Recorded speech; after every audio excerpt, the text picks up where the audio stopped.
السلام عليكم ورحمة الله وبركاته. الحمد لله نحمده ونستعينه ونستغفره ونؤمن به ونتوكل عليه ونعوذ بالله من شرور أنفسنا ومن سيئات أعمالنا. من يهده الله فلا مضل له ومن يضلله فلا هادي له ونشهد أن لا إله إلا الله وحده لا شريك له ونشهد أن سيدنا ونبينا ومولانا محمدا عبده ورسوله أرسله بالحق بشيرا ونذيرا وداعيا إلى الله بإذنه سراجا منيرا. أعوذ بالله من الشيطان الرجيم. بسم الله الرحمن الرحيم. ومن أحسن دينا ممن أسلم وجهه لله وهو محسن واتبع ملة إبراهيم حنيفا واتخذ الله إبراهيم خليلا.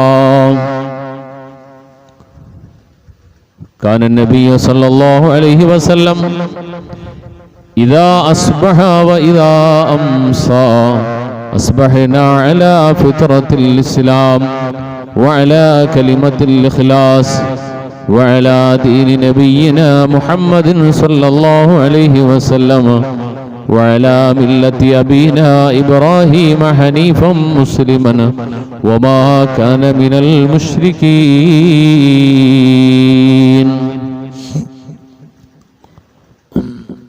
ഏറ്റവും ആദരണീയരായ മുഅ്മിനീങ്ങളെ, സത്യവിശ്വാസികളെ,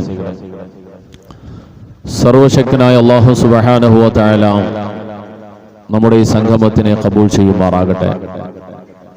നാളെ ആഖിറത്തിൽ വിജയിക്കുവാൻ സഹായിക്കുന്ന സ്വാലിഹായ അഅ്മാലുകളോടൊപ്പം അല്ലാഹു ഇതിനെ ഉൾപ്പെടുത്തുമാറാകട്ടെ. ഇതേവരെ ജീവിതത്തിൽ സംഭവിച്ചു പോയ ചെറുതും വലുതുമായ എല്ലാ തെറ്റുകുറ്റങ്ങളെയും കാരുണ്യവാനായ റബ്ബ് വിട്ടുപുറത്തു മാപ്പാക്കി തരുമാറാകട്ടെ. നമ്മുടെ മാതാപിതാക്കൾ, ഭാര്യ, സന്താനങ്ങൾ, സഹോദരങ്ങൾ, വേണ്ടപ്പെട്ട മുഴുവൻ ആളുകൾക്കും അല്ലാഹു പുറത്തു കൊടുക്കട്ടെ.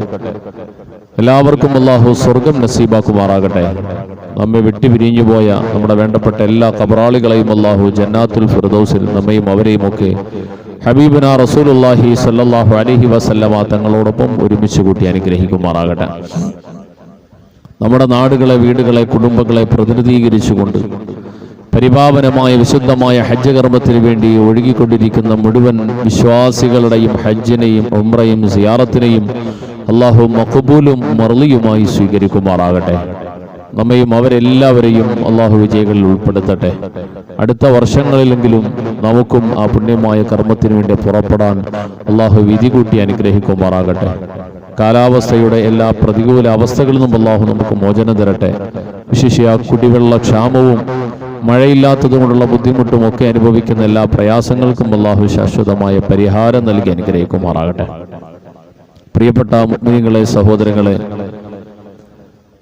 മുസ്ലിം ഉമ്മത്ത് ലോകത്തിന്റെ ഏതെല്ലാം ഭാഗങ്ങളിലുണ്ടോ അവിടെ നിന്നെല്ലാം ഒരുവിധപ്പെട്ട വീടുകളെയും കുടുംബങ്ങളെയും പ്രതിനിധീകരിച്ചുകൊണ്ട് ആയിരക്കണക്കിന് സത്യവിശ്വാസികൾ ഭൂലോകത്തിന്റെ മധ്യഭാഗം ലക്ഷ്യമാക്കി യാത്ര തുടങ്ങിക്കഴിഞ്ഞു.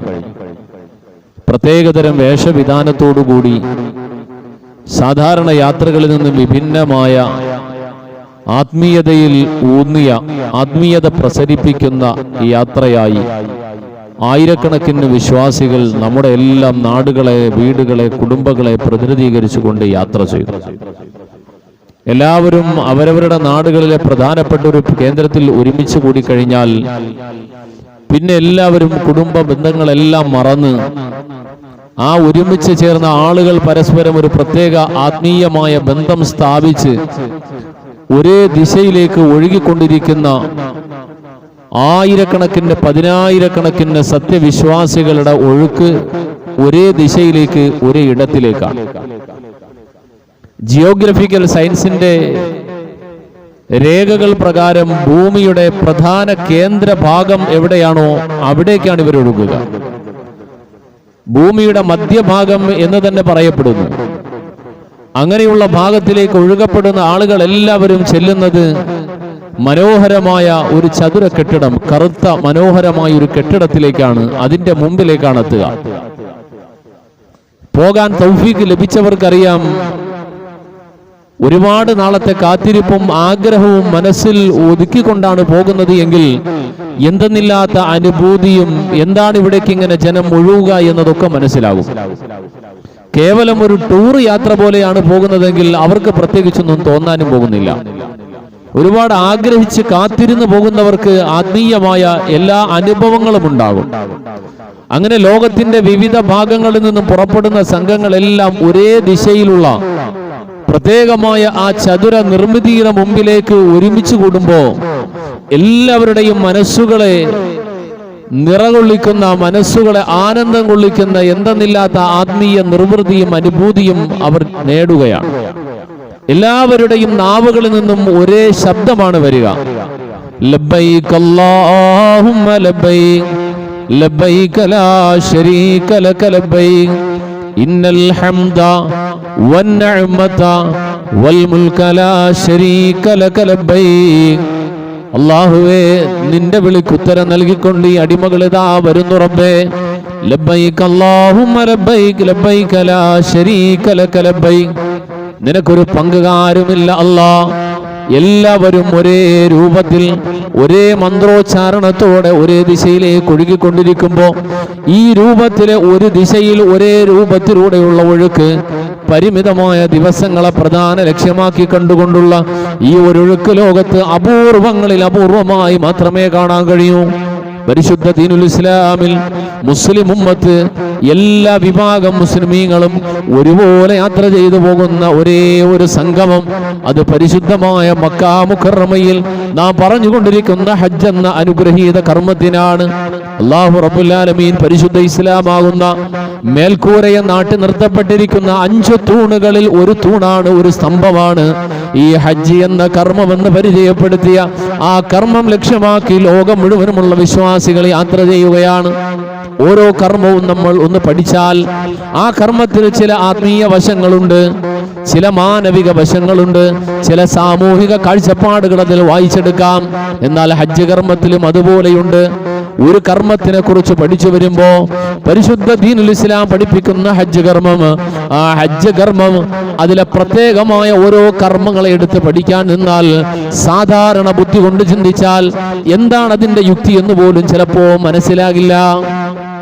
ഹജ്ജിന്റെ പ്രാഥമികമായി പരിശുദ്ധ മക്കത്തേക്ക് എത്തുന്ന, ഹറമിന്റെ പരിസരത്തേക്ക് എത്തുന്ന ഒരു വിശ്വാസിക്ക് ഏറ്റവും പ്രധാനപ്പെട്ട കർമ്മമാകുന്ന പരിശുദ്ധമായ കഅബ ശരീഫിനെ തവാഫ് ചെയ്യൽ. ആ ചതുര കെട്ടിടത്തിനെ ഇങ്ങനെ 7 പ്രാവശ്യം വലയം ചെയ്യൽ. എന്തിനാ വലയം ചെയ്യുക? എന്താണ് അതുകൊണ്ട് ഉദ്ദേശിക്കുക? സാധാരണ ബുദ്ധി കൊണ്ട്, നമ്മുടെ ലോജിക്ക് കൊണ്ട് ചിന്തിച്ചാൽ ഉത്തരം കിട്ടൂല. അത് കഴിഞ്ഞിട്ടാണെങ്കിലോ ഒരു ചെറിയ ഉയരത്തിലേക്ക് നടന്നു പോകും. എന്നിട്ടൊരു ചെറിയ കുന്നിൻ ചരിവ് പോലത്തെ സമാനമായ ഒരു ചെറിയ ചരിവിലേക്ക് എത്തി നിൽക്കും. എന്നിട്ട് അവിടെ നിന്ന് 380 മീറ്റർ ദൂരത്തിലേക്ക് ഓടിയും നടന്നും ഇങ്ങനെ കൂട്ടത്തോടെ പോവുകയാണ്. വീണ്ടും അവിടെ നിന്ന് തിരിച്ചു നടക്കുന്നു, പിന്നെയും തിരിച്ചങ്ങോട്ട് പോകുന്നു. ഇങ്ങനെ 7 പ്രാവശ്യം 2 ചരിവുകൾക്കിടയിലൂടെ ഒരു സംഘം ആളുകൾ ഒരുമിച്ച് അങ്ങോട്ടും ഇങ്ങോട്ടും നടന്നു പോകുമ്പോൾ എന്താണ് ഇതുകൊണ്ട് ഉദ്ദേശിക്കുക? സാധാരണ ബുദ്ധി കൊണ്ട്, നമ്മുടെ ലോജിക്ക് കൊണ്ട്, സാധാരണ ചിന്തിക്കുന്ന ബുദ്ധിയിൽ നിന്നുകൊണ്ട് ചിന്തിച്ചാൽ ഇതെന്ത് കർമ്മമാണ്, എന്താണ് ഇവിടെ നടക്കുന്നത് ഒന്നും മനസ്സിലാവൂല. അതിനുശേഷം ഇങ്ങനെ ഓരോ കാര്യങ്ങൾ, ആ കർമ്മത്തിലെ പ്രധാനപ്പെട്ട മക്കത്തെത്തിക്കഴിഞ്ഞാൽ ഒരു വിശ്വാസി ചെയ്യുന്ന കർമ്മങ്ങളിൽ പ്രധാന കർമ്മങ്ങളൊക്കെയും യുക്തി കൊണ്ട് ചിന്തിച്ചാൽ, ബുദ്ധി കൊണ്ട് ചിന്തിച്ചാൽ നമുക്ക് പെട്ടെന്ന് മനസ്സിലാവാത്ത കാര്യമാണ്. പിന്നെ എന്താണ് ഇതുകൊണ്ട് ഉദ്ദേശിച്ചിട്ടുള്ളത് എന്ന് പലർക്കും ചിലപ്പോൾ ചിന്ത ഉണ്ടാവും. എന്താണ് ഇതുകൊണ്ട് ലക്ഷ്യമാക്കപ്പെടുക? നമ്മൾ ആലോചിച്ച് നോക്കിയിട്ടുണ്ടോ എന്നറിയില്ല. നമ്മുടെ സമൂഹത്തിൽ പലപ്പോഴും പലരും പലരെയും മറക്കാൻ കഴിയാത്ത വ്യക്തിത്വം എന്ന് സ്മരിക്കാറുണ്ട്. ആണ്ടുകൾ വരുമ്പോ, അവരുടെ ഓർമ്മ ദിനങ്ങൾ വരുമ്പോ ഒക്കെ അവരെ കുറിച്ച് ഓർക്കാറുണ്ട്, അവരുടെ അവതാരങ്ങൾ പാടാറുണ്ട്, പറയാറുണ്ട്, ചരിത്രങ്ങളൊക്കെ അയവിറക്കാറുണ്ട്. ആ ചരിത്രങ്ങൾ ചർച്ച ചെയ്യപ്പെടുമ്പോൾ അവിടെയെല്ലാം ചൂണ്ടിക്കാണിക്കാൻ എന്താണ് ഈ പറയുക, ആരെക്കുറിച്ചാണ് പറയുക എന്നൊരാൾ ചോദിച്ചാൽ അദ്ദേഹത്തിനെ കുറിച്ചാണ് എന്ന് ചൂണ്ടിക്കൊടുക്കാൻ ഒരു പ്രതിമ, അല്ലെങ്കിൽ ഒരു ഫലകം, അല്ലെങ്കിൽ ആ ഫലകം നാട്ടപ്പെട്ട ഒരു കെട്ടിടം, അല്ലെങ്കിൽ ഒരു റോഡ്, ഏതെങ്കിലും ഒരു വസ്തുവിനെ ചാരിക്കൊണ്ടായിരിക്കും ഇതിന്റെ പിന്നിൽ ഒരു വലിയ മനുഷ്യനുണ്ടായിരുന്നു. ആ മനുഷ്യന്റെ ഓർമ്മയാണ്, അദ്ദേഹത്തിന്റെ ഓർമ്മയാണ് നമ്മൾ പുതുക്കുന്നതെന്ന് സൂചിപ്പിച്ചു കൊടുക്കാൻ, പറഞ്ഞു കൊടുക്കാൻ എന്തെങ്കിലും ഒരു നാട്ടക്കുറ്റി ഉണ്ടാകും. എന്നാൽ ആയിരക്കണക്കായ വർഷങ്ങളായിട്ട് ഒരു നാട്ടക്കുറ്റിയും ഇല്ലാതെ, ഒരു സൂചകങ്ങളും ഫലകങ്ങളും ഇല്ലാതെ, ചില കർമ്മങ്ങൾ കൊണ്ട് ഒരു മഹാപുരുഷനെ അയവിറക്കുന്ന ആത്മീയതയുടെ അനുരണനങ്ങൾ അലതല്ലിയൊടുകുന്ന പരിശുദ്ധ ദീനുൽ ഇസ്ലാമിന്റെ മനോഹരമായ കർമ്മമാണ് ഹജ്ജ് കർമ്മം. ആ കർമ്മത്തിൽ ഉടനീളം നമ്മൾ ചെയ്യുന്നതിൽ ഭൂരിപക്ഷം വരുന്ന കർമ്മങ്ങളും എന്തിനാണ് എന്ന് ചോദിച്ചാൽ അതിന് ലോജിക്ക് കൊണ്ട് മറുപടി പറയാൻ കഴിയില്ല. അതിന്റെ മറുപടിയായി നമുക്ക് പറയാൻ കഴിയുന്നത്, അന്ന് കുറെ വർഷങ്ങൾ പുറകെ പോയിട്ട് പറയും, അന്ന് മഹാനായ ഈ മനുഷ്യനും അദ്ദേഹത്തിന്റെ ഭാര്യയും ചേർന്നുകൊണ്ട് ചെയ്ത കർമ്മങ്ങളാണിത്.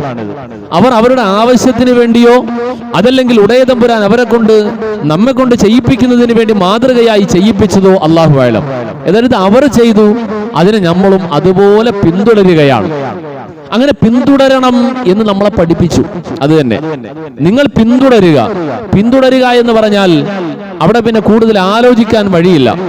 ഒരാളെ പിന്തുടരുക, ആ പോകുന്ന ആളെ പിന്തുടർന്നോ എന്ന് പറഞ്ഞാൽ പിന്നെ അവിടെ അന്വേഷണവും ചോദ്യമൊന്നുമില്ല, പുറകെ അങ്ങ് പോയാൽ മതി എന്നുള്ളതാണ്. പിന്നെ അവിടെ എന്തിനു പോകണം, അദ്ദേഹം എവിടെ പോകുന്നു, ഈ ചോദ്യമൊന്നുമില്ല. അതാണ് പിന്തുടർച്ച എന്ന് പറഞ്ഞാൽ. ഇങ്ങനെ ഒരാളെ നിങ്ങൾ പിന്തുടരുക എന്ന് പറഞ്ഞ ലോകാവസാനം വരെയുള്ള മുസ്ലിമീങ്ങളോട്, വിശ്വാസികളോട് നിങ്ങൾ അദ്ദേഹത്തിനെ പിന്തുടർന്നു പോവുക എന്ന് പഠിപ്പിക്കപ്പെട്ട മഹാനായ ഒരു പ്രവാചകൻ, പ്രവാചക പരമ്പര, 1.25 ലക്ഷം വരുന്ന പ്രവാചകന്മാരുടെ പരമ്പരയിൽ ഹബീബുന നബിയുന റസൂലുള്ളാഹി തങ്ങളുടെ ഉമ്മത്തായ നമ്മളോട് വേറെ ഒരു പ്രവാചകനെ ചൂണ്ടിക്കൊണ്ട് പറയാണ്, അനിത്തബിഅ്, നിങ്ങൾ അദ്ദേഹത്തിന്റെ പാതയെ നിങ്ങൾ പിന്തുടരുക, പിൻപറ്റുക, അതിനെ നിങ്ങൾ പിന്തുടർന്ന് പോയിക്കൊള്ളുക, ആ പാതയിലൂടെ നിങ്ങൾ സഞ്ചരിക്കുക. നമ്മുടെ നേതാവ് നബിയുന മുഹമ്മദുർ റസൂലുള്ളാഹി സ്വല്ലല്ലാഹു അലൈഹി വസല്ലമ തങ്ങളുടെ ദിനചര്യയുടെ ഭാഗം പറയുമ്പോൾ മഹാരഥന്മാരായ സ്വഹാബത്ത് പറയുന്ന ഹബീബായ റസൂലുള്ളാഹി തങ്ങൾ എല്ലാ ദിവസത്തിന്റെയും പ്രഭാതത്തിലും എല്ലാ ദിവസത്തിന്റെയും പ്രദോഷത്തിലും ഇപ്രകാരം ഈ ഔറാദ് ഇപ്രകാരം പറയുമായിരുന്നു, ഇപ്രകാരം ഒരു പ്രാർത്ഥനയെ പതിവാക്കുമായിരുന്നു.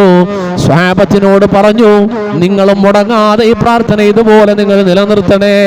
അസ്ബഹനാ അലാ ഫിത്രത്തിൽ ഇസ്ലാം, വൈകുന്നേരമാണെങ്കിൽ അംസൈനാ അലാ ഫിത്രത്തിൽ ഇസ്ലാം, ഇന്നത്തെ പ്രഭാതത്തിലേക്ക് ഞാൻ പ്രവേശിച്ചിരിക്കുന്നു. വിശുദ്ധമായ ദീനിന്റെ പ്രകൃതത്തിലായി ഈ പ്രഭാതത്തിൽ, അല്ലാഹുവിന്റെ ദീനിന്റെ പ്രകൃതത്തിലായി ഈ പ്രഭാതത്തിൽ ഞാൻ പ്രവേശിച്ചിരിക്കുന്നു. വഅലാ കലിമത്തിൽ ഇഖ്ലാസ്, പരിശുദ്ധമായ കലിമത്തു ഷഹാദയുടെ വചനത്തിലുമായി ലാ ഇലാഹ ഇല്ലല്ലാഹു മുഹമ്മദുർ റസൂലുള്ളാഹ്, ലാ ഇലാഹ ഇല്ലല്ലാഹ്, ആരാധനക്കർഹൻ അല്ലാഹു അല്ലാതെ, ഉടയതമ്പുരാനായ അല്ലാഹു അല്ലാതെ ഒരാളും ഒരു ശക്തിയും തന്നെയില്ല. ഈ കലിമത്തു ഷഹാദയിലായി ഈ ദിവസത്തിന്റെ പ്രഭാതത്തിൽ ഞാനിതാ പ്രവേശിച്ചിരിക്കുന്നു. എന്നിട്ട് വഅലാ ദീനി നബിയിന മുഹമ്മദ് സല്ലല്ലാഹു അലൈഹി വസല്ലം, ഇതാർക്ക് വേണ്ടിയാ?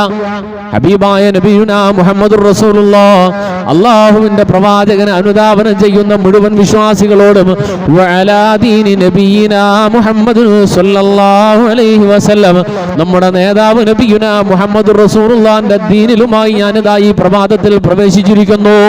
ഈ പ്രാർത്ഥന ഇങ്ങനെ നിങ്ങൾ ചൊല്ലണമെന്ന് പഠിപ്പിച്ചപ്പോ ഹബീബായ നബിയുന റസൂലുള്ളാഹ് ഈ പ്രാർത്ഥനയോടൊപ്പം പറഞ്ഞു, എന്റെ ദീനിൽ പ്രവേശിച്ചു എന്ന് മാത്രമല്ല, വഅലാ മില്ലത്തി അബീനാ ഇബ്രാഹിം അലൈഹിസ്സലാം, വഅലാ മില്ലത്തി അബീനാ ഇബ്രാഹിം അലൈഹിസ്സലാം, നമ്മുടെ പിതാവ് ഹസ്രത്ത് ഇബ്രാഹിം എന്ന മഹാനായ നമ്മുടെ പിതാവിന്റെ മില്ലത്തിലേക്കും ഞാനിതാ പ്രവേശിച്ചിരിക്കുന്നു.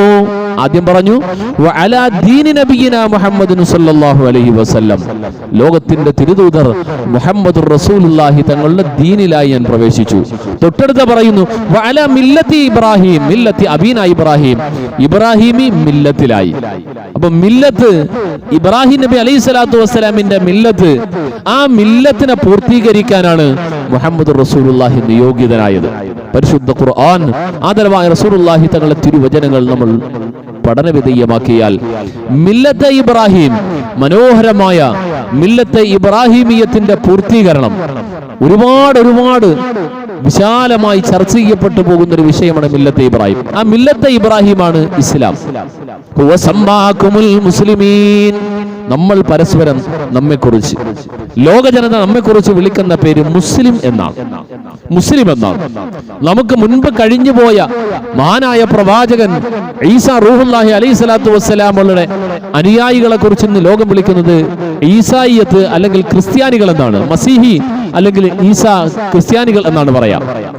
അതിനു മുമ്പ് കഴിഞ്ഞുപോയ കലീമുല്ലാഹി മൂസ നബി അലൈഹി സ്വലാത്തു വസ്സലാമിന്റെ പിന്മുറക്കാരിൽ ഭൂരിപക്ഷം വരുന്ന ആളുകളെയും യഹൂദികൾ എന്നാ വിളിക്കുക. ജൂത സമൂഹം അല്ലെങ്കിൽ യഹൂദികൾ എന്നൊക്കെ വിളിക്കുന്നു.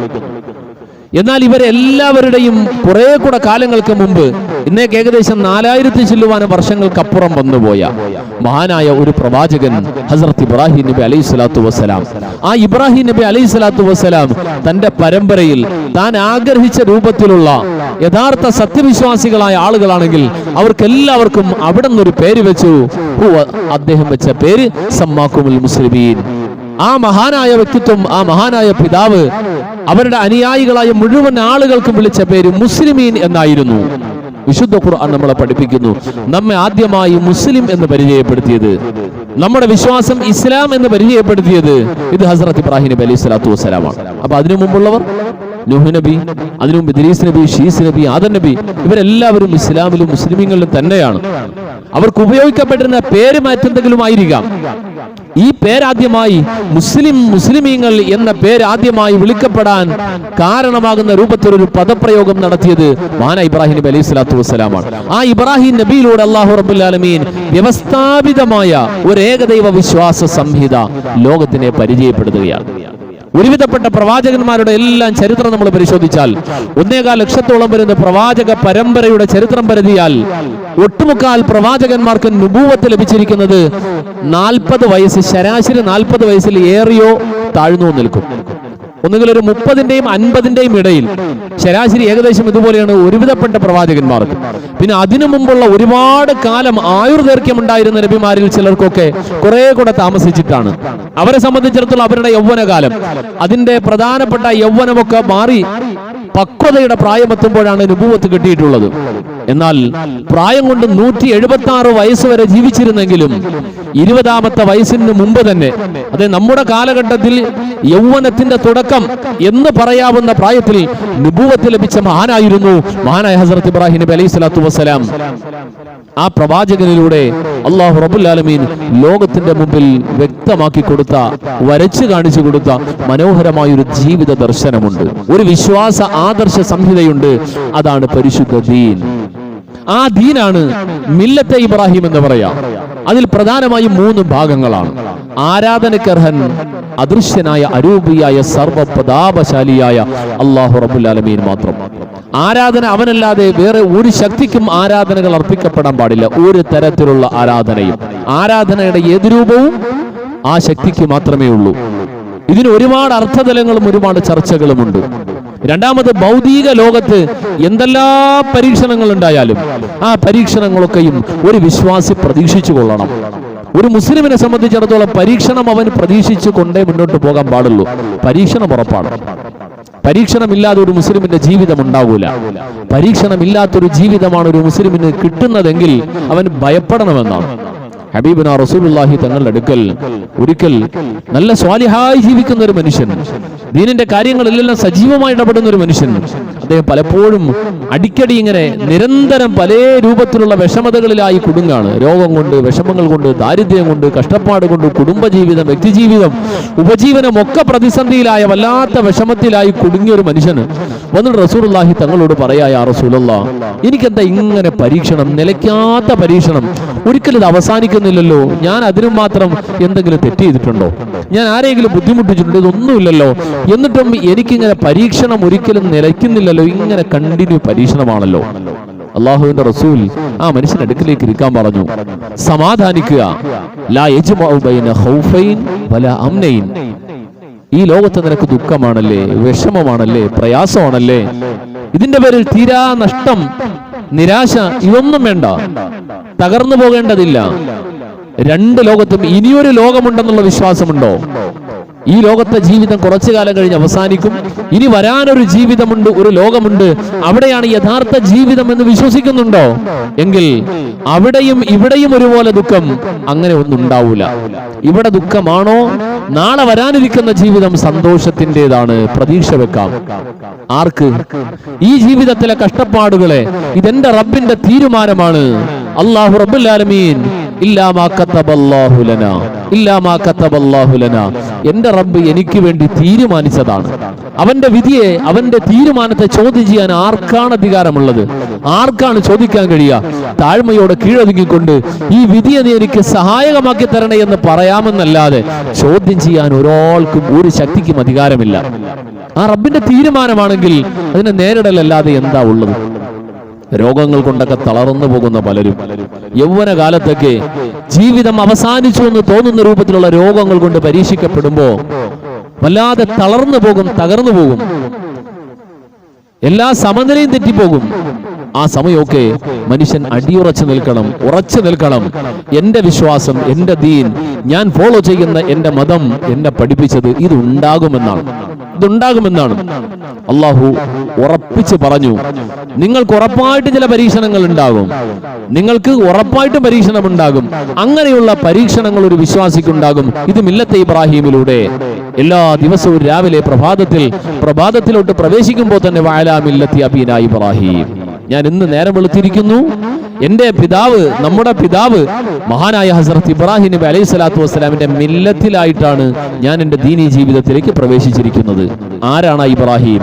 ഹനീഫൻ മുസ്ലിമ, ഹനീഫൻ മുസ്ലിമ, ഹനീഫൻ മുസ്ലിമ, ഒരു കലർപ്പുമില്ലാത്ത സ്ട്രെയിറ്റ് ആയിട്ട് സഞ്ചരിച്ചയാള്, ഒരു കലർപ്പും വളവില്ലാത്ത നേരായ മാർഗത്തിലൂടെ നേരാവണ്ണം സഞ്ചരിച്ച മഹാനായ മനുഷ്യനാണ് മഹാനായ ഹസ്രത്ത് ഇബ്രാഹിം നബി അലൈഹി സ്വലാത്ത്. അങ്ങനെയുള്ള മുസ്ലിമാണ് ഹനീഫൻ മുസ്ലിമൻ ഹനീഫൻ എന്ന് പറയാം. അറബി ഗ്രാമർ വെച്ചിട്ടാണെങ്കിൽ മുസ്ലിമൻ ഹനീഫൻ എന്ന് പറഞ്ഞാൽ മതി. ആദ്യം ആളിനെ പറയും, എന്നിട്ടാണ് അവരുടെ വിശേഷണം പറയാ. വിശേഷണം പറഞ്ഞിട്ടല്ല ആളെ പറയാ. എന്നാൽ ഖുർആൻ ഇവിടെ പ്രയോഗിച്ചേക്കുന്നത് ഹബീബായ റസൂലുള്ളാഹി സ്വല്ലല്ലാഹു അലൈഹി വസല്ലമ തങ്ങളെ ഇത് പറയാൻ വേണ്ടിയിട്ടൊക്കെ പഠിപ്പിക്കുമ്പോൾ അവിടെ എല്ലാം പല സ്ഥലങ്ങളിലും ഹനീഫൻ മുസ്ലിമൻ, ആദ്യം ഹനീഫൻ, അതാണ് ആദ്യം വേണ്ടത്. സമൂഹത്തിൽ നമ്മൾ കാണുന്ന വിശ്വാസങ്ങൾ, എല്ലാ വിശ്വാസങ്ങളും ശരിയാണ്, യുക്തിഭദ്രമാണ്, സത്യമാണ്, അടിസ്ഥാനമുള്ളതാണ്, നമുക്ക് അംഗീകരിക്കാൻ കഴിയൂല. ലാ ഇലാഹ ഇല്ലല്ലാഹ് എന്ന കലിമ പഠിപ്പിക്കുമ്പോൾ ലാ ഇലാഹ ഇല്ലല്ലാഹ് ആരാധനക്കാരൻ അല്ലാഹു അല്ലാതെ ആരുമില്ല. അല്ലാഹുവാണ് യഥാർത്ഥ അജയ്യനായ ശക്തി, അല്ലാഹുവാണ്. അറബി ഗ്രാമർ വെച്ചിട്ടാണെങ്കിൽ അല്ലാഹു ആണ് ശരിയെന്ന് പറയണമെങ്കിൽ അല്ലാഹയെ ആദ്യം പറയാം, പിന്നീടാണ് അതിൻ്റെതായ ബാക്കിയുള്ള കാര്യങ്ങൾ പറയാം. എന്നാൽ കലിമ ആദ്യം ലാ ഇലാഹ, ലാ ഇല്ല എന്നതുള്ളതാണ് ആദ്യം പഠിപ്പിക്കുക. ഇല്ല, നിങ്ങളുടെ മനസ്സിലുള്ള, നിങ്ങളുടെ മുമ്പിലുള്ള, നിങ്ങളുടെ വിശ്വാസങ്ങൾ, നിങ്ങൾ ഉൾക്കൊള്ളുന്നത് ഇതൊന്നും ശരിയല്ല. ആദ്യം അതിനെല്ലാം നിരാകരിക്കുക, അതിനെല്ലാം മാറ്റി തുടച്ച് വൃത്തിയാക്കി വേസ്റ്റുകളെല്ലാം മാറ്റിയിട്ട് പിന്നെ ആ ശുദ്ധമായ സ്ഥലത്ത് പ്രതിഷ്ഠിക്കുന്നു. ഇല്ലല്ലാ, അല്ലാഹ് അല്ലാതെ, അതല്ലാതെ ഇല്ല. മഹാനായ ഇബ്രാഹിം നബി അലൈഹി സ്വലാത്തു വസ്സലാമിനെ കുറിച്ച് പല ആളുകളും പറയാ, ഞങ്ങളെല്ലാവരും ആ ഇബ്രാഹിമിന്റെ പിന്തുണക്കാരാണ്. യഹൂദികളും അതാ പറയാ, നസ്രാണികളും അതാ പറയാ, ജൂതനും നസ്രാനിയും എല്ലാവരും പറയുന്നു ഞങ്ങളുടെ നേതാവാണ് അബ്രഹാം പ്രവാചകൻ. ഒരു പരിധിവരെ അഹം ബ്രഹ്മാസ്മി ഒക്കെ പറഞ്ഞ ബ്രഹ്മാവ് എന്ന ഒരു ശക്തിയെ വിശ്വസിക്കുന്നു എന്ന് പറയുന്ന സനാതന ധർമ്മത്തിന്റെ ആളുകളും പറയുന്നതും ഈ മഹാനായ വ്യക്തിത്വത്തെ ആയിരുന്നു എന്നാണ് മനസ്സിലാവുക. ഇവരെല്ലാവരും പറയാ ഞങ്ങൾ ഈ പ്രവാചകന്റെ ആളുകളാണ് എന്നാ പറയാ. അങ്ങനെ പറഞ്ഞുകൊണ്ടിരുന്ന സമൂഹത്തോടാണ് അല്ലാഹു റബ്ബുൽ ആലമീൻ ആ പ്രവാചകനെ പരിചയപ്പെടുത്തുക. നിങ്ങൾക്കറിയുമല്ലോ, ഖുർആൻ പോലെ കാലങ്ങൾ എത്ര പിന്നിട്ടിട്ടും അവതരിച്ച കാലത്തിലെ ആ അവതരണ സൂക്തത്തിൽ ഒരു വള്ളിക്ക് പുള്ളിക്ക് ഹറക്കത്തിന് ഹർഫിന് വ്യത്യാസമില്ലാതെ അന്നിറങ്ങിയത് എന്താണോ അത് തന്നെയാണിത് എന്ന് പറയാൻ കഴിയുന്ന ഒരേ ഒരു വേദവാക്യം പരിശുദ്ധ ഖുർആന്റേത് മാത്രമാണ്. ഇതിനു മുമ്പ് ഇഞ്ചീലുണ്ട്, സബൂറുണ്ട്, തൗറാത്തുണ്ട്, ഏടുകളുണ്ട്. ഇതൊക്കെയും അള്ളാഹു അവതരിപ്പിച്ചതാണ്, നമ്മളതിൽ വിശ്വസിക്കുന്നു. എന്നാൽ നമ്മുടെ മുമ്പിൽ ഏതെങ്കിലും ഒരു കടലാസ് കഷ്ണം കിട്ടുമ്പോൾ അത് തൗറാത്താണെന്ന് പറഞ്ഞാൽ നമ്മൾ വിശ്വസിക്കേണ്ടതില്ല എന്നാണ് നമ്മളെ ദീൻ പഠിപ്പിച്ചത്. എന്തേ കാര്യം? അത് ഇറങ്ങിയ അതേ വചനങ്ങൾ, അതേ ഭാഷയിൽ അതേ വചനങ്ങൾ അതിലെന്തെങ്കിലും കടത്തിക്കൂട്ടലുകൾ വന്നിട്ടുണ്ടോ എന്ന് ചോദിച്ചാൽ തീർത്തും അതിനെ ശരിയാണെന്ന് സ്ഥിരീകരിക്കാൻ പറ്റുന്ന തരത്തിലുള്ള അറിവ് അങ്ങനെയുള്ള ഒരു സോഴ്സ് ഇന്ന് ലഭ്യമല്ല. അത് ഖുർആനിന് മാത്രമേ ഉള്ളൂ. അതിനു മുമ്പ് കഴിഞ്ഞുപോയ സമൂഹങ്ങൾ, ആ സമൂഹങ്ങൾക്ക് അവതരിച്ച ഇഞ്ചീലിന്റെയും സബൂറിന്റെയും തൗറാത്തിന്റെയും ഏടുകളുടെയും ആളുകൾ അവരെല്ലാവരും പറയുന്നു, ഞങ്ങൾ ഇബ്രാഹിമിന്റെ പിന്തുടർച്ചാവകാശക്കാരാണ്. നിങ്ങൾ പറയുന്ന ഇബ്രാഹിം, ആ ഇബ്രാഹിമിന്റെ പിന്മുറക്കാര് ഞങ്ങളാണ്. ഇങ്ങനെ പറഞ്ഞുകൊണ്ടിരിക്കുമ്പോഴാണ് മൂസാ നബി അലൈഹി സ്വലാത്തു വസ്സലാമിനെ അള്ളാഹു വിടുന്നു, നിങ്ങൾ ഇബ്രാഹിമിന്റെ പിന്മുറക്കാരല്ല. ചരിത്രമൊക്കെ പരതി പോയാൽ ഈ അഹം ബ്രഹ്മാസ്മി പറയുന്ന, ബ്രഹ്മാവിന്റെയും അഹം ബ്രഹ്മാസ്മി പറയുന്ന ആളുകളൊക്കെയാണ് ആദ്യമായിട്ട് അതിൽ നിന്ന് പിരിഞ്ഞു പോകുന്നത് ബഹുദൈവ ആരാധനയിലേക്ക്.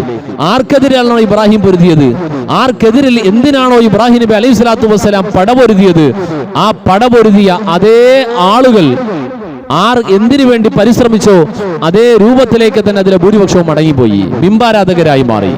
അങ്ങനെ ബിംബാരാധകരായി മാറിപ്പോയ വലിയൊരു ജനാവലി, ആ ജനാവലി വീണ്ടും പറയാം, ഞങ്ങൾ ബ്രഹ്മാവിന്റെ പിന്മുറക്കാരാണ് ഞങ്ങൾ എന്ന് പറയുമ്പോൾ അല്ല, ആ ഇബ്രാഹിം നിങ്ങൾ പറയുന്ന വിശ്വാസക്കാരനായിരുന്നില്ല, ഹനീഫൻ. അദ്ദേഹം നിങ്ങൾ കൊണ്ട് നടക്കില്ല. ഹനീഫൻ എന്നതിന്റെ തനതായ അർത്ഥം വിശ്വാസത്തിൽ കലർപ്പില്ലാത്ത ആളെന്നാണ്.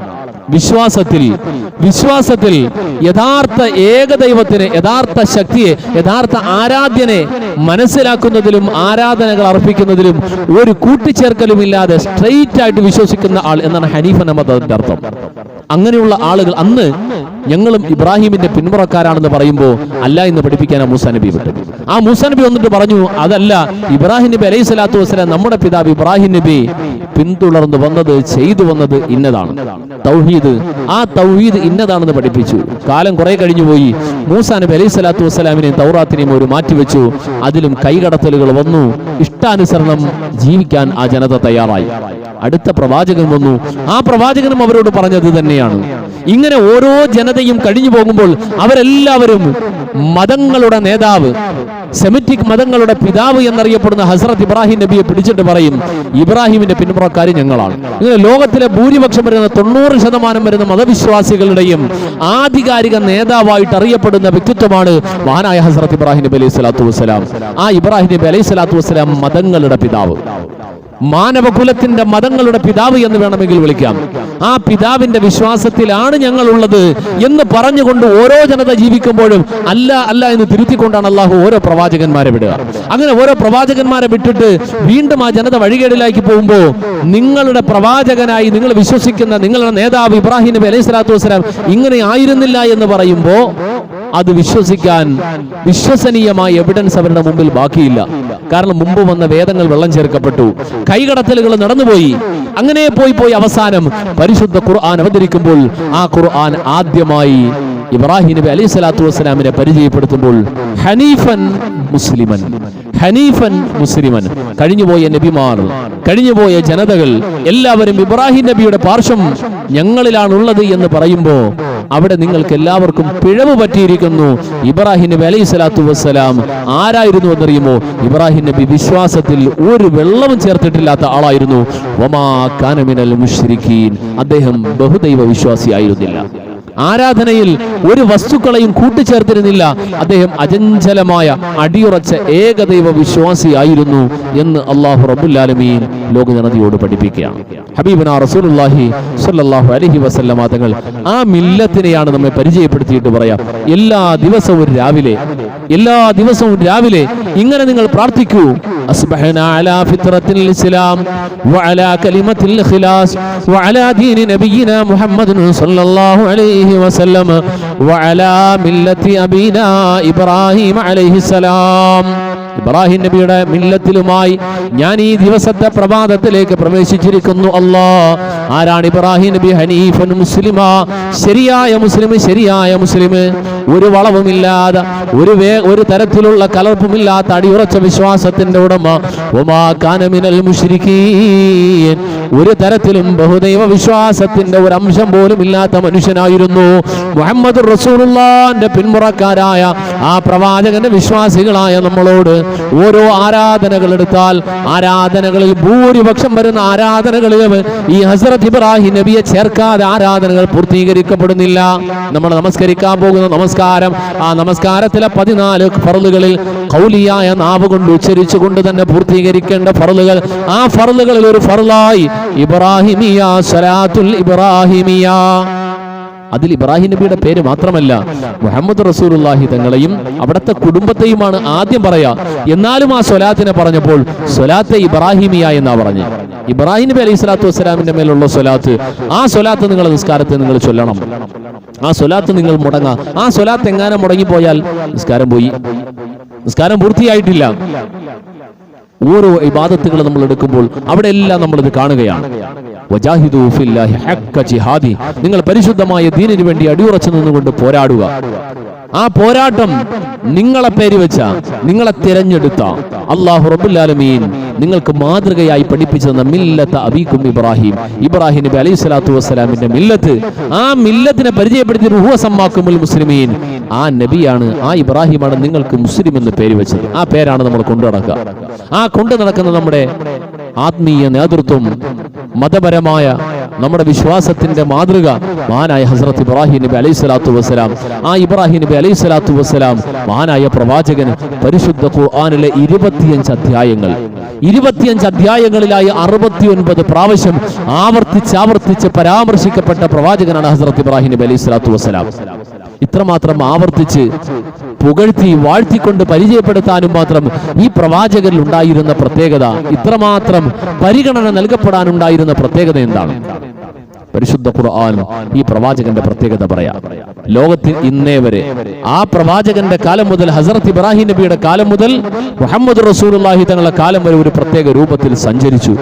അത് കഴിഞ്ഞിട്ട് വ്യവസ്ഥാപിതമായ ദീനി രൂപം ഒരിക്കൽ കൂടി അരക്കിട്ടുറപ്പിക്കപ്പെട്ടു തന്റെ പ്രിയപ്പെട്ട പൊന്നുമകൻ നബിയുല്ലാഹി ഇസ്മായിൽ അലൈഹിസ്സലാത്തു വസ്സലാമിലൂടെ. പിന്നീട് ഇന്നേ വരെ, ഇനി ലോകാവസാനം വരെ കൃത്യമായ കെട്ടുറപ്പോടെ, കൃത്യമായിട്ട് വ്യവസ്ഥാപിതമായി നമ്മുടെ മുമ്പിൽ കാണിക്കപ്പെട്ടിരിക്കുന്ന വിശുദ്ധമായ ദീനിന്റെ മാതൃക. ആ മാതൃക അനുസരിച്ചാണ് ലോകാവസാനം വരെ ഈ മുസ്ലിമീങ്ങൾ ജീവിച്ചു പോവുക. പ്രധാനപ്പെട്ട കർമ്മങ്ങൾ ഒക്കെയും ഇത്രയും വർഷം പഴക്കമുള്ളതാണ്. ഈ പഴക്കമുള്ള ഇത്രയും വർഷം നീണ്ടു നിൽക്കുന്ന ഈ മതവിശ്വാസ ആചാര അനുഷ്ഠാനങ്ങളുടെ എല്ലാം കണക്ഷൻ പോയി നിൽക്കുന്നത് ഒരു കുടുംബത്തിലേക്കാണ്. പരിശുദ്ധ ദീനിൽ ഇതേപോലെ ഒരു കുടുംബത്തിനെ ചേർത്തുകൊണ്ട് ഒരു ആരാധന വേറെ ഒരു ആരാധനയുമില്ല. വിശ്വാസിയുടെ അടിസ്ഥാന വിശ്വാസങ്ങൾ, ആ വിശ്വാസത്തിൽ ഒരു കുടുംബത്തിന് ചേർക്കപ്പെടുന്നില്ല. എന്നാൽ കർമ്മങ്ങൾ, ആ കർമ്മങ്ങളിൽ ആദ്യം കലിമത്തു ഷഹാദ അനുസരിച്ചിട്ടുള്ള ജീവിതം, ഒരു മനുഷ്യനോ ഒരു വ്യക്തിയോ ഒരു കുടുംബമോ അവിടെ ചേർക്കപ്പെടുന്നില്ല.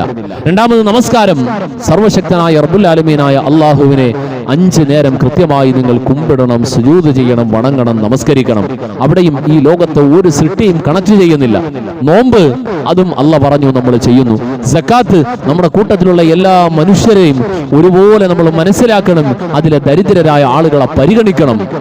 5ാമത് പഠിപ്പിച്ച കർമ്മം, ഈ 4 കാര്യത്തിന്റെ അതേ പ്രാധാന്യം കൊടുക്കപ്പെട്ട 5ാമത്തെ കർമ്മമായ ഹജ്ജ് കർമ്മം എത്തുമ്പോൾ ആ കർമ്മത്തിൽ ഒരു മഹാനായ വ്യക്തിത്വവും അദ്ദേഹത്തിന്റെ കുടുംബ ജീവിതവുമാണ് നിഴലിച്ച് കാണുക. അതാണ് അയവിറക്കപ്പെടുക, അതാണ് ഓർമ്മിക്കപ്പെടുക. എക്കാലവും എന്നും എക്കാലവും ലോകാവസാനം വരെയും അങ്ങനെ ഓർക്കപ്പെടാനും മാത്രം ആ മഹാനായ വ്യക്തിത്വത്തിൽ എന്താണ് മാതൃകയുള്ളത്? ആ മാതൃകയെ കുറിച്ചാണ് പറയാ. നിങ്ങൾ എപ്പോഴും ഫത്തബിഉ മില്ലത ഇബ്രാഹീമ ഹനീഫ, ഫത്തബിഉ മില്ലത ഇബ്രാഹീമ ഹനീഫ. അല്ലാഹുവിന്റെ വിശുദ്ധ ഖുർആൻ, സുമ്മ ഔഹൈനാ ഇലൈക അനിത്തബിഉ മില്ലത ഇബ്രാഹീം. അല്ലാഹു റബ്ബുൽ ആലമീൻ ഹബീബനാ റസൂലുള്ളാഹി തങ്ങൾക്ക് വഹി കൊടുത്തുകൊണ്ട് പറഞ്ഞു, അനിത്തബിഉ പിന്തുടരുക, മില്ലത ഇബ്രാഹീമ ഹനീഫ, ഹനീഫായ വിശ്വാസത്തിന്റെ ഉടമയായ ഇബ്രാഹിം നബിയെ നിങ്ങൾ പിന്തുടരുക. വമാ കാന മിനൽ മുശ്രിക്കീൻ, അദ്ദേഹം ബഹുദൈവ വിശ്വാസിയായിരുന്നില്ല. ലോകാവസാനം വരെ വരുന്ന ജനതയോട് അദ്ദേഹം ബഹുദൈവ വിശ്വാസിയായിരുന്നില്ല. എന്തിനാ ഇത് പറയാ? ലോകാവസാനം വരെയും അല്ലാഹ് അല്ലാത്ത ആളുകളെ ആരാധിക്കുന്ന ആരാധന രീതി, അങ്ങനെയുള്ള ചിന്തകൾ മനുഷ്യർക്കിടയിൽ വന്നേക്കാം. അങ്ങനെ വന്നാൽ അവിടെ നിങ്ങൾ ഒരിക്കലും അതിലേക്ക് ചേർന്ന് പോകരുത്. നിങ്ങൾ ഇബ്രാഹിമി മില്ലത്തിലാ പോകേണ്ടത്. ഇബ്രാഹിമി മില്ലത്തിനെയാണ് നിങ്ങൾ അനുധാവനം ചെയ്യേണ്ടത്. ഇബ്രാഹിമി മില്ലത്ത് എന്ന് പറഞ്ഞാൽ വിശ്വാസത്തിന്റെ അചഞ്ചലത. രണ്ടാമത്, ഇബ്രാഹിമി മില്ലത്തിൽ രണ്ടാമതായി നമ്മെ പഠിപ്പിക്കുന്നത് ജീവിതം പരീക്ഷണങ്ങളാണ്. പരീക്ഷണങ്ങളുടെ ജീവിതത്തിൽ ഒരു പതർച്ചയും വരാൻ പാടില്ല. മഹാനായ ഇബ്രാഹിം നബി അലൈഹി സ്വലാത്തു വസ്സലാം അനുഭവിച്ച പരീക്ഷണം ലോകത്തിൽ ഇബ്രാഹിം നബി അല്ലാതെ ഒരാളും അനുഭവിച്ചിട്ടില്ല. അത്രമാത്രം വലിയ പരീക്ഷണം. ഭാര്യയെയും കുഞ്ഞിനെയും ആരോരുമില്ലാത്ത വിജനമായ മലഞ്ചെരുവിലേക്ക് കൊണ്ടുപോയി ഉപേക്ഷിച്ചിട്ട് വരാൻ പറഞ്ഞപ്പോ അവിടെ രണ്ടാമതൊന്നും ആലോചിച്ചില്ല. താൻ നബിയായി തിരഞ്ഞെടുക്കപ്പെട്ടു, അതിനുശേഷം തനിക്ക് വരുന്ന വഹിയ് കൽപ്പനകൾ എന്നെ പരീക്ഷിക്കാനാണ് എന്നുള്ള ഉറച്ച വിശ്വാസത്തോടെ എന്താണ് പറയുന്നതെങ്കിലും ശരി, അവിടെ പിന്നെ രണ്ടാമതൊന്നും ആലോചിക്കാതെ അങ്ങ് തീരുമാനിക്കുക.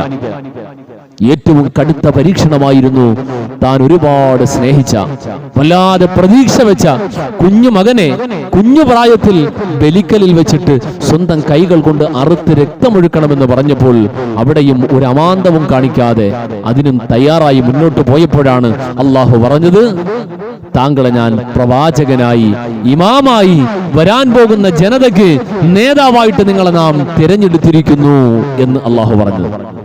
നിങ്ങളെ ലോകാവസാനം വരെയുള്ള ജനങ്ങൾക്ക് ഇമാമായിട്ട് തെരഞ്ഞെടുത്തിരിക്കുന്നു, നിങ്ങൾ മുമ്പിൽ നിന്ന് നയിക്കേണ്ടയാള്. അപ്പോഴാണ് ആ പിതാവ് പറഞ്ഞത്, എന്നെ മാത്രമല്ല എന്റെ പരമ്പരയും, ലാ യനാലു അഹദുൽ ളാലിമീൻ, നിങ്ങളുടെ പരമ്പരയുടെ കാര്യമൊക്കെ ഞാൻ പരിഗണിക്കാം, എന്നാൽ എന്റെ കരാറ്, എന്റെ വാഗ്ദാനം അക്രമികൾക്ക് ലഭിക്കൂല, അല്ലാത്ത ആളുകൾക്ക് എന്റെ വാക്ക്, എന്റെ വാഗ്ദാനം ലഭിക്കും, അതിന്റെ ഭാഗ്യമുണ്ടാകുമെന്ന് പറഞ്ഞെങ്കിൽ ആ ഭാഗ്യം സിദ്ധിച്ച ആളുകളാണ് നമ്മൾ. ഇബ്രാഹിം നബി പറഞ്ഞു, താങ്കൾ എല്ലാ പരീക്ഷണത്തിലും ജയിച്ചിരിക്കുന്നു, വിജയിച്ചിരിക്കുന്നു. സദഖല്ലാഹ്, ഖുൽ സദഖല്ലാഹ്. അല്ലാഹുവിന്റെ റസൂൽ സല്ലല്ലാഹു അലൈഹി വസല്ലം അല്ലാഹു ഒരു സത്യം പറഞ്ഞിരിക്കുകയാണ്. ആ സത്യത്തിന്റെ ചർച്ചയുടെ പര്യവസാനത്തിലാണ് പറയാ, താങ്കളെ ലോകാവസാനം വരെയുള്ള ജനതയുടെ ഇമാമാക്കിയിരിക്കുന്നു, ഇനി താങ്കളാണ് നേതാവ്. അപ്പോ പടച്ചവനെ, എന്നെ മാത്രമല്ല എന്റെ പരമ്പരയിലും ഇതേപോലുള്ള നേതാക്കളെ, ഞാൻ പഠിപ്പിച്ച, നീ എന്നെ പഠിപ്പിക്കാൻ പറഞ്ഞ ഈ മാർഗത്തിനെ ഇതേപോലെ നയിച്ചു കൊണ്ടുപോകാൻ പറ്റുന്ന ഇമാമിങ്ങളെ തരണം. അള്ളാഹു അതിനെ സ്വീകരിച്ചിട്ട് മറുപടി പറഞ്ഞു, അതെ തരാം, എന്നാൽ എല്ലാവർക്കും അതുണ്ടാകൂല. എല്ലാവർക്കും ആ ഇബ്രാഹിമി മില്ലത്തിലൂടെ സഞ്ചരിക്കാൻ അള്ളാഹു അവസരം കൊടുക്കൂല എന്താ പറയുക. ലാ യനാലു അഹദുൽ ളാലിമീൻ, ലാ യനാലു അഹദുൽ ളാലിമീൻ. എന്റെ വാഗ്ദാനം, ഈ വാഗ്ദാനം അക്രമികൾക്ക് അള്ളാഹു കൊടുക്കൂല. പ്രത്യേകം തിരഞ്ഞെടുത്ത ഭാഗ്യവാന്മാർക്ക് മാത്രമേ കൊടുത്തു. ആ ഭാഗ്യശാലികളിൽ പെട്ടവരാണ് നമ്മൾ. അതുകൊണ്ടായി പള്ളിയിൽ വന്നിരിക്കുക. അതുകൊണ്ടാണ് നമ്മൾ ഓരോ നമസ്കാരത്തിലും സ്വലാത്ത് ഇബ്രാഹിമിയെ ചെല്ലുക. ആ ഇബ്രാഹിം നബി അലൈഹി സ്വലാത്തു വസ്സലാമിന്റെ പേരിൽ നമ്മൾ എപ്പോഴും സ്വലാത്തും സലാമുകളും അർപ്പിക്കുന്നത് കൊണ്ടാണ്. ആ ഇബ്രാഹിമി മില്ലത്തിലൂടെ സഞ്ചരിച്ച് ഒരു വിശ്വാസി എത്തപ്പെടുന്നത് അതേ സയ്യിദുനാ ഖലീലുല്ലാഹി ഇബ്രാഹിമിനോടൊപ്പം, മുഹമ്മദുർ റസൂലുള്ളാഹി തങ്ങളോടൊപ്പം ഒരുക്കപ്പെട്ട അനുഗ്രഹീതമായ സ്വർഗത്തിലേക്കാണ് നമ്മൾ എത്തേണ്ടത്. അള്ളാഹു തൗഫീഖ് തരുമാറാകട്ടെ. ആ മില്ലത്തെ ഇബ്രാഹിമിയത്തിന്റെ സാക്ഷാത്കാരമായ ഹജ്ജ് കർമ്മത്തിന് ലോകത്തിന്റെ മുഴുവൻ ഭാഗങ്ങളിൽ നിന്ന് വിശ്വാസികൾ ഒഴുകുകയാണ്. നമ്മളെല്ലാവരെയും അവിടേക്ക് വിളിച്ചതാണ്. എല്ലാവരെയും അള്ളാഹുവിന്റെ പരിശുദ്ധ ഖുർആൻ അവിടേക്ക് വിളിച്ച ഭാഗം ഓർമ്മപ്പെടുത്തുന്നുണ്ട്. അതിനുവേണ്ടി പരിശ്രമിക്കൽ, അതിനുവേണ്ടി അധ്വാനിക്കൽ, അതിനുവേണ്ടി സമയവും ഒരുക്കി വെക്കൽ, അതിനുവേണ്ട പണം മാറ്റിവെക്കൽ നമ്മുടെ മേൽ ബാധ്യതയാണ്. ആ ബാധ്യത തിരിച്ചറിഞ്ഞുകൊണ്ട് ആ വിളിക്കുള്ള ഉത്തരം പൂർത്തീകരിക്കുമ്പോഴാണ് മില്ലത്തെ ഇബ്രാഹിമിയത്ത് പൂർത്തിയാവുക. അതിൽ നിന്നും എക്സ്ക്യൂസ് പറയാൻ കഴിയുന്നത് ഒരേ ഒരു വിഭാഗത്തിന് മാത്രമാണ്. അവിടേക്ക് പോകാനുള്ള കഴിവില്ലാതെ പോയവർ, അള്ളാഹ് അതിനുള്ള കഴിവ് കൊടുക്കാതെ പോയവർ, സാമ്പത്തികമായി ശാരീരികമായി അതിനുള്ള തൗഫീക്ക് നൽകപ്പെടാതെ പോയവർ, അതിന് ശേഷിയില്ലാതെ പോയവർ, ഇവരൊഴികെ മുഴുവൻ ആളുകളും നിങ്ങൾ വരൂ എന്ന് വിളിച്ച വിളിയുടെ ഉത്തരം കൊടുക്കുമ്പോഴാണ് മില്ലത്തെ ഇബ്രാഹിം പൂർത്തിയാവുക. നമ്മളെല്ലാവരും മുഹമ്മദ് റസൂലുള്ളാഹി തങ്ങളെ ദീനിന്റെ വിശ്വാസികളാണ്. ആ മുഹമ്മദ് റസൂലുള്ളാഹി നമ്മളോട് പറയുന്നു, ഇത്തബേ മില്ലത്തെ ഇബ്രാഹിം, നിങ്ങൾ ഇബ്രാഹിമി മില്ലത്തിന് അനുധാപനം ചെയ്യുക. ഇബ്രാഹിമി മില്ലത്ത് എന്താ? നിങ്ങൾ എല്ലാവരും ഇവിടേക്ക് വരണം. എന്റെ ചരിത്രം, ഞാൻ അനുഭവിച്ച ത്യാഗം, എന്റെ ഭാര്യ ഹാജറും കുഞ്ഞും ആ കൈക്കുഞ്ഞായിരിക്കുന്ന പ്രായത്തിൽ ഈ ദീനിനു വേണ്ടി അനുഭവിച്ച ത്യാഗം, ഈ ത്യാഗം നിങ്ങൾ അറിയണം, ഓർക്കണം. ഇത് നിങ്ങളുടെ സ്മൃതിപഥത്തിൽ എന്നും ഉണ്ടാകണം. അതിനുവേണ്ടി വരണം. ആ വിളിക്കുത്തരം നൽകുവാൻ ബാധ്യസ്ഥരായ ആളുകൾ നമ്മളിൽ നല്ലൊരു ശതമാനവും ഉണ്ടാവും. അള്ളാഹു തിരിച്ചറിവ് തരട്ടെ. വരും വർഷത്തിലെങ്കിലും ആ പുണ്യമായ മണ്ണിലേക്ക് എത്താനുള്ള നിയ്യത്ത് നമ്മൾ മനസ്സിൽ ഉറപ്പിക്കണം. അള്ളാഹു തൗഫീഖ് നൽകി അനുഗ്രഹിക്കുമാറാകട്ടെ.